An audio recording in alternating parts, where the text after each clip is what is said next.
दोस्तों, कई तरीके के बच्चों से बात होती है। जैसे आज कोई बालक मिला कि सर, मुझे बार बार अफसोस हो रहा है कि मेरी उम्र ज़्यादा हो गई है, मैंने पहले तैयारी ठीक से क्यों नहीं की, मैं पहले गुरुकुल क्यों नहीं आया।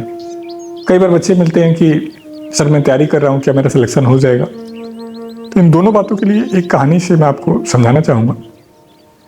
किसी गांव में एक बाबा जी रहते थे और जब वो डांस करते थे तो बारिश हो जाती थी और गांव के लोगों की ज़रूरतें पूरी हो जाती थी और खेती का काम कर लेते थे। तो गांव में उनका बहुत सम्मान था।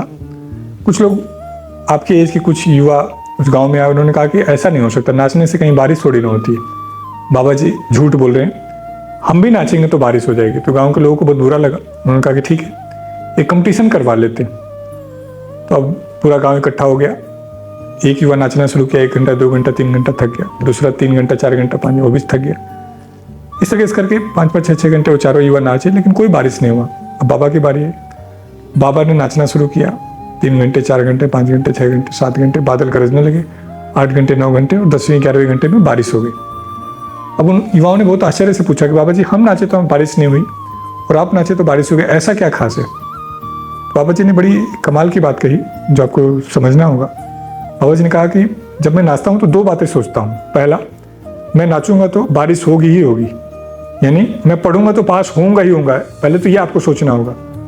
और दूसरा, मैं तब तक नाचूंगा जब तक बारिश नहीं होगी, मैं तब तक पढ़ूंगा जब तक सिलेक्शन नहीं होगा। तो कई बार मैं देखता हूँ कि जो युवा हैं या जो तैयारी शुरू कर रहे हैं वो इसी संदेह में रह जाते हैं कि पता नहीं मेरा सिलेक्शन होगा नहीं होगा, अपना बेस्ट नहीं देते। और जो पुराने हो जाते हैं वो उस मन से, उस शिद्दत के साथ काम नहीं करते हैं जिस शिद्दत के साथ उन्होंने शुरू किया था।